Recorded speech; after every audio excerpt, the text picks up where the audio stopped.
God doesn't like manhwa. Darwin's theory of evolution states that since people who read manhwa have a 0% chance of reproducing, the manhwa-enjoying gene will eventually cease to exist. No one will read manhwa, just as God intended. Unfortunately, the extinction of manhwa readers is still far on the horizon, and I am one of said manhwa readers.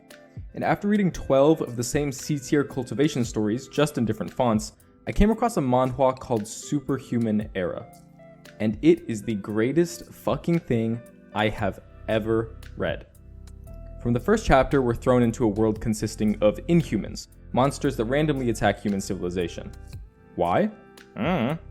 Government technology can't really hurt them, so the Earth's only hope are superhumans who take it upon themselves to defend the world against these inhumans. Why? That's the first thing I love about this manhwa. Sometimes manga like Deadman Wonderland come up with a bunch of bullshit as to how scientifically the main characters can bloodbend. Nah, not with Superhuman Era. Bad monsters come, good guys kill. There's no explanation of where these monsters come from, why they're attacking humans, how superhumans get their powers, nothing. Superhuman Era doesn't take itself too seriously. It's just really cool. Our protagonist Kang is one of said superhumans who, along with his pink-haired genius sidekick, responds to inhuman alerts under the guise of the name Whitecap. Are those pink polka dot boxers? Kang is kind of like a One Punch Man character, but it's revealed that just because he has that potential, he's nowhere even close to unlocking it. He's definitely not the strongest character in the series yet, and still gets shit stomped every now and then. So don't worry about reading yet another manhwa with an OP protagonist. But the side characters. The side characters are where Superhuman Era shines. Saint Pearl is this badass, justice-obsessed superhuman who's known to be the strongest in the world. And I would do unholy things to live between her thighs. This tsundere delinquent is actually a pretty nice guy and dreams of being RoboCop. A random monk dude at an arm wrestling tournament is secretly a superhuman who wants to help Kang get stronger but also understand himself. This guy can make oversized Crocs to fly in. But in all seriousness, there's a really well-written cast of many colorful side characters that make this manhwa so enjoyable. Kang is definitely not the star of the show, in fact he's far from it. Side characters have entire arcs dedicated to them, and at times it seems like there are 20 protagonists, but the story never feels crowded, which is a pretty hard thing to pull off. And just when you think the plot is a simple good guys versus bad monsters story, shit starts ramping up real quick.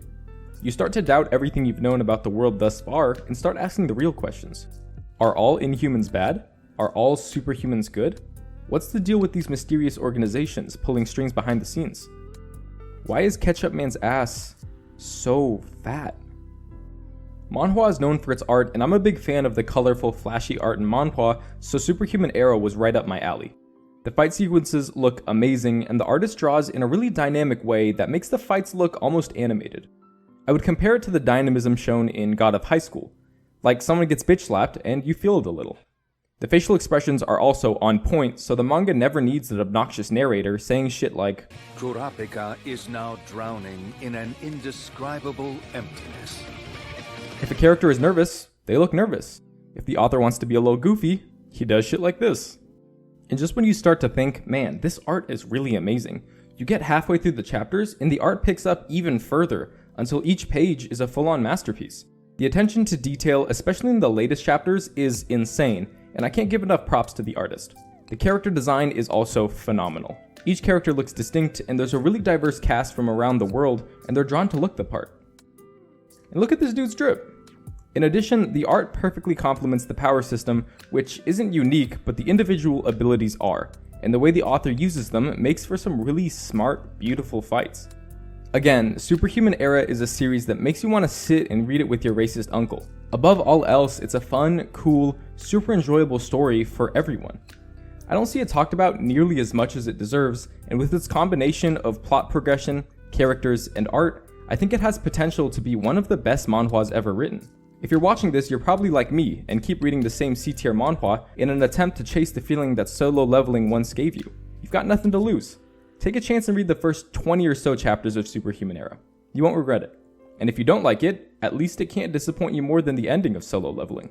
With that being said, I gotta go read some shitty Gyaru romance manga, but until next time, leave a like, don't forget to subscribe, and check out Superhuman Era.